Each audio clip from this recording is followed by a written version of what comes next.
දේ තමයි අපි ජීවිතේ ඇත්තටම අපිට තියෙන ප්‍රශ්න මොනවද කියලා හිතනවා. මේ දැන් චුට්ටකට ඉස්සෙල්ලා මට දැන් ওই මගේ වීඩියෝ බලලා මට දැන් චුට්ටකට ඉස්සෙල්ලා කතා කරා මේ රාජාංගනේ ළමෙක් අවුරුදු 29. ඔයාලා දන්නද ගෑනු ළමයට අවුරුදු 29යි. එයාට දියවැඩියා වෙන්න කකුලක් කපලා අයින් කරලා තියෙන්නේ. ඇවිද ගන්න බෑ. පුදුම වැඩේ කියලා කියන අම්මයි තාත්තයිත් නෑ.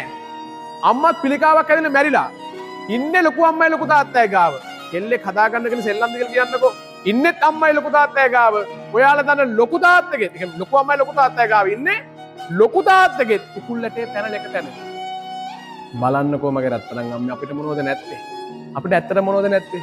අපිට තියෙන දේවල් වල අගයක් සහ අර සීමාවක් නැතිකම හින්දා අපි දුක් විඳිනවා. නැත්තම් අර අම්ම හොඳ කතාවක් උදැන් මේ වෙලාවේ පින්දහම් කරන් ජීවත් වෙන ඕක තමයි හොඳම මයින්ඩ් එක මේ වෙලාවේ තියෙන. මට ඊයේ කතා කරා සුපිරි කොල්ලෙක්. මට ඊයේ කතා කරා මේ ජීවිත කතාව ඇත්තට මම මේ කියන්න ඕන හේතුවක් තියෙනවා. අපේ ජීවිතේ බැර නම් එළී ඉන්න මිනිස්සෙක් කර මේවයි ජීවිත ඉගෙන ගන්න ඕන පාඩමක්. ඒ කොල්ල මට ඊයේ කතා කරලා එකපාරට කියනවා. ඒ කියන්නේ මට රෑ 8ට විතර කතා කරේ. රෑ 8ට විතර කතා කරලකෝ මට සර්වත් එක සුත්තා විනාඩියක් කතා කරන්න දෙන්න කියලා. මම කොහරි කතා කරන්න කියලා. ඊට පස්සේ මට පාපොච්චාරණයක් කරන්න මගේ ජීවිතය ගැන. මට පාපොච්චාරණයක් කරන්න මට ඒක කරන්න අවස්ථාවක් දෙන්න. මම අනිවාර්යෙන් කරනවා. මම දන්නවා දැන් හිතේ මාර ගින්නකින් මට කතා කරන්න කියලා. දෙයි හාමුදුර එකටම මහා හයියෙන් ඇඬුවා මේ කොල්ලා. නුවර ගෙවල් තියෙන්නේ. අනේ මේ රත්තරන් කොල්ලා ඉස්සලම ලස්සන පවුලක් ලෑලි ගහපු පුංචි ගෙදරකට මාර සතුටෙන් හිටපු පවුලක්. මේ කොල්ල ජීවිතේ සල්ලි හොයන්න යනවා මාලදිවයිනේ. මාලදිවයිනේ ගියන් පස්සේ මාස ගාණක් යන්නේ කාල කන්නි ඇසුරක් ඉඳ කුඩු ගහන්න ගන්නවා. කාල කන්නි ඇසුරක් ඉඳ කුඩු ගහන්න ගන්නවා. හැබැයි කුඩු ගහලා ගොඩක් දේවල් විනාශ කරගත්තෙන් පස්සේ නැවත අවසාන මොහොතේ හරි ට්‍රැක් එකට අයිත් කරනවා මේ කොල්ල. කොහොම හරි පවුලත් එක්ක ජීවත් වෙන්න ඕනේ කියලා මාලදිවෙන් එනවා ලංකාවට. ලංකාවට වෙලා අනිත් අයිත් ලස්සන ජීවත් වෙන පවුල තුල. ඒ තමන්ගේ හිතේ වීරෙන් නැවත ලස්සනට ජීවත් වෙනවා. ඒ ජීවත් වුණාන් පස්සේ අර තියන්නේ ඇසුර වැරදුනොත් සසර වර්ධිනවා කියලා කියන්නේ. නැවත කොහෙද ඉඳන් කාලා කන්නේක් ඇවිල්ලා නෝ ඩුබයි යමුද කියලා. දැන් මේ කොල්ල රටින් ඉඳන් ආපු කොල්ලනේ. නැවත වහ වැටුන රටට යන්න. හරි? කොහොම හරි ඩුබයි පිස්සුව විතරයි මේ කොල්ලට තිබිලා තියෙන ඊට පස්සේ. ඩුබයි පිස්සුව විතරමයි. වෙන පවුලක් ගැන, දරුවෝ ගැන, නෝන ගැන කිසිම විදියකින් සැලකිල්ලක් බැලිල්ලක් නැහැ. අනේ ඩුබයි ගිහිල්ලා ඊට පස්සේ. ඩුබයි ගිහිල්ලා. ඩුබයි යන්න තිබිච්ච කොච්චර අවශ්‍යතාවයක් තමන්ගේ හිතේ තිබුණද කියලා මම රත්තරන් අම්මලා අප්පච්චිලාට කියන්නම්. ඩුබයි ගිහිල්ලා මාස 6යි පඩියවන්නේ. ඔය රෙස්ටුරන්ට් එකේ මේ කොල්ල වැඩ කරන්නේ. මෙයා පව් ඒක මම කොල්ල කියන්න කැමති නෑ. මම පාවිච්චි කරන්න එපා වචනේ. මේ කොල්ල රෙස්ටුරන්ට් එකේ වැඩ කරන්නේ. හැබැයි කොච්චර කරත් අර කුඩු ගහපු අර ඩ්‍රග්ස් පාවිච්චි කරපු ගතියගේ තියෙනවනේ. මේ රෙස්ටුරන්ට් එකට එනවා කොල්ලෙක් තව. ඒ කොල්ල ඩ්‍රග්ස් කරනවා කියලා මේ කොල්ලට තේරෙනවා. අර පරණ පුරුද්දට ගිහිල්ලා අහන මුකුත් චුට්ටක් නැද්ද කියලා. ඔයාලා දන්නවද? නිකන් ගහන්න දෙන්න ඉස්සෙල්ලා. නිකන් මේ කොල්ලට ගහන්න දෙන්නේ. අන්තිමට ගහනවා කුඩු ගැහිල්ලක් හිතා ගන්න බැරි වෙන්න ඩුබායි වල ගිහලා බයික් වරකම් කරනවා. දිනාර 10000 හොයාගෙන එක 7-5ක් ගෙදරට දාන්නේ. මට කතා කරද්දි කියනවා මහත්වයේ බුදු මහත්වයේ මං කොට්ටුරේක විතර මං කුඩු ගහලා තියනවා කියලා. මාස 6යි ගෙදරට සල්ලි වන්න මගේ රත්තරන් බුදු අම්මේ අප්පච්චිය මාස 6යි වන්නේ. ඊට පස්සේ කුඩු ගහලා හිරේ යන අවුරුදු 2කට ඩුබායි වල. ගෙදර මිනිස්සු කෑවද පිව්වද මෙලෝක දෙයක් නෑ. අන්තිමට කුඩු ගහලා අහුවෙලා එක දේවල් හොරකම් කරලා අහුවෙලා අවුරුදු 2ක් ඩුබායි වල හිරගෙදරින් අතෑල්ලා දානවා ලංකාවට. ඔයාලා දන්න දෙනකොට මෙලෝක සතයක් නෑ කොල්ලට. සීට් එක එහා පැත්තේ ආපු ප්ලේන් එකකට ආපු ඇන්ටි කෙනෙක්ගේ රුපියල් 5000ක් ඉල්ලගෙන ලැජ්ජාව හුලන්න බැරි කමට රෑ ඉන්නේ ගෙදර එනකොට මගේ රත්තරන් අම්මේ ලෑලි ගහපු අර පුංචි මාලිගාවක් තිබුණේ කොච්චර කරා සතුටින් හිටපු ඒ මාලිගාව ගස් කොළන් වලින් ඇහිලා. එතකොට මෙයාගේ පපුව පත්තුන් මට කියනවා මහත්තයෝ මගේ පපුවේ හදවතේ කෑල්ලක් දඩස් කාලා බිමට වැටුණලු ඒ වෙලාවේ. මගේ පැටවුන්ගේ සද්ද නැතුළු. මගේ පැටවු ගෙදර නැතුළු. කොච්චර කරා මන් දීපු වේදනාව උහුලගෙන හිටපු මගේ නෝන ගෙදර නැතුළු. මගේ දෙයියෝ ගෙදර නැතුළු. එහෙම කියන්නේ දෙයියෝ ගෙදර නැතුළු. කොච්චර පාපොච්චානන්ද බලන්න මගේ රත්තරන් අම්මේ.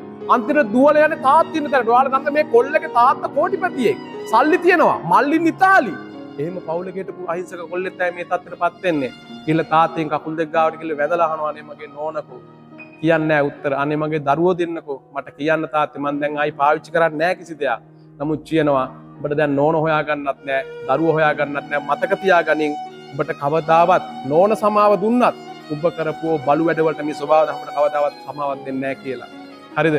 අනේ මේ කොල්ල අහනවා නෝන මොකද්ද කරේ කියලා දන්දම කරත්තරන් අම්මේ. ඒ අහිංසක කෙල්ල ඒ ආදරණීය බිරිඳ පොල් කඩල ජීවත් කරවල තියෙන දරුවෝ පොල් කඩනවලු කුලී වැඩවලට යනවලු රැයක් දවාලක් නැතුව වැඩ කළ දරුවෝ දෙන්න ජීවිතේ සම්පූර්ණම තරුණ ජීවිතයක් එහෙම් පිටින් මෙතැල්ලේ කෙල්ල තරුණ හදාගෙන තියෙන්නේ. අදට කෑග ගහනුව මාත් එක්ක මගේ රත්තරන් අම්මේ වැරද්දක් කරන්න යන තප්පරේ ඒ ට්‍රැක් එකට වැටුනොත් අපිට නැවත ගන්න බෑ. අඬ කෑ ගහතු මගේ නෝනා අනේ මහත්තයෝ මගේ නෝනා පොල් කඩලා මගේ දරුවෝ ජීවත් කරවලා තියෙන්නේ. කුලී වැඩ කරලා තියෙනවා.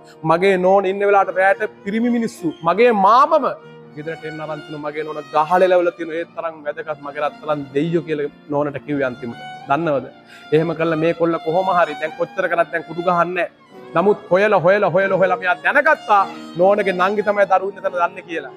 නෝනගේ නංගි හොයන් ගිහලා මට කියනවා මහත්තයෝ මගේ හොඳ වගේ මගේ නරක පැත්තකුත් තිබුණා. මම පැත්තකට කතා කරලා කොමන් තෝ මරනවා මගේ දරුවෝ ඉන්න තැන කියපන් කියලා. දැන් දරුවෝ නැතුව මෙයාට ඉන්න බෑ. පිස්සෙක් වගේ තන අර කුඩු ගහලා වගේ නෙමෙයි පිස්සෙක් වගේ දැන්. අන්තිමට හොයන් යනකොට කුරුණෑගල හොඳ මහත්තයෙක් ගාව දරුවෝ දෙන්න ඉන්නවා. මෙයා හොයන් යනවා. මෙයා හොයන්න ගිහිල්ලා මෙයා අප්පච්චි කෙනෙක් කියන්නේ සුන්දර අප්පච්චි කෙනෙක් කියලා කියන්නේ. අල්ලන්නේවත් නෑ දරුවෝ. ඒ කියන්නේ දරුවෝ ළඟට ගත්තට දරුවෝ ගේන්න හිතන්නේවත් නෑ. මොකද මට කියනවා මහත්තයෝ දරුවෝ දෙන්න දෙයියෝ වගේ හැදෙනවා දෙවියෙක් ගාව කියලා. ඒ මහත්තයා පුදුම විදියට දරුවෝ දෙන්නට උගන්නලා හැමදේම සාර්ථකව හදනවා. ඊට පස්සේ ඊළඟ ස්ටෙප් එක තමයි නෝන නෑ. නෝන රට ගිහිල්ලා. නෝන රට ගිහිල්ලා මගේ රත්තරන් අම්මේ. මොන හිතකින් උහුලන්නේ නැද්ද කියලා කියන්නකො නෝන නෑ. නෝන රට ගිහිල්ලා. අනේ මේ කොල්ල හොයලා ඒ රත්තරන් පින් කඳක් බිරිඳක් නෙමෙයි දෙවි කෙනෙක්. මේ කොල්ල නැවත ගන්න වේ රටට. ඒ කියපු රට මට කියන්න බෑ. එතකොට ඔයාලා ගොඩක් දේවල් ජීවිතේ දැනගනි. නමුත් ඒ රටට අරගෙන අනේ අච්චර වද දීපු ගෑණි, අච්චර වද හුලං හිටපු ගෑණි, පොල් කඩලා දරුවෝ ගන්නපු නෝනා. මම ගෑණි කියන්නේ නෑ මට සමාවෙන ගෑණි කියලා කිව්වට ඒ තරම් පින් කඳක් 30 වෙනි උපන්දිනේ ළඟට අරන් කේක් එකක් කපන් සමරනවා. මං ඇහුවා මේ මහත්තයගේ නෝන මොන හරි වැරද්දක් වගේ දැනනවද කියලා ඔබතුමාට. මෙච්චර වැරද්දක් කරාද? මහත්තයෝ මම කියන දේ අහන්නේ නෑ දැන්. මම කියන දේ අහන්නේ නෑ. මොකද එයා මට කියනවා ඔබ මට දීපු වේදනාවක් තියෙනවා. මටයි දරුවන්ට දීපු වේදනාවක් තියෙනවා. ඔබටත් ඒක ටිකක් දැනෙන්න ඕනේ. ඒ නිසා කියන වචන අහන්නේ නෑ මහත්තයෝ. හැබැයි එයාට තියෙන මාසෙට දවස් 2යි නිවාඩු තියෙන්නේ. ඒ දවස් දෙකත් මං ගාවට මහත්තයෝ එන්නේ කියලා.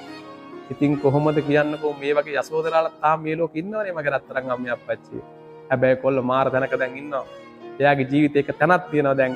නෝනා තාම අර කියන දේ අහන්නේ නැහැ. මම කවදකාරි මේ වීඩියෝ එක යාළුවගේ කනට ගියොත් ඇස් දෙකට දැක්කොත් මං ඉල්ලන්නේ ඇති දැන් හිටිය දෙපැත්තට වෙලා.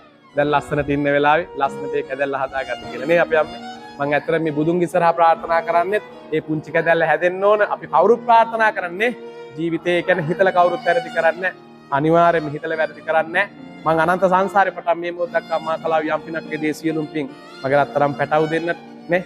ඒ අම්මට ඒ මහත්තයට ඒ පින්වන්ත බිරිඳට අයි පින්වන්ත බිරිඳක් ආයි මම මේ ලෝකේ ලියන පොතක් ලියන්න පුළුවන්. අන්න ඒකයි වැරදට සමාව දීලා ජීවිතේ පුළුවන් නම් නැවත එතෙන්ට යන්න කියලා මං කියනවා. ඒ නිසා මේ අනිවාර්යෙන්ම අපි ජීවිතේ දන්න හින්දා අපිට තේරෙනවා නේ.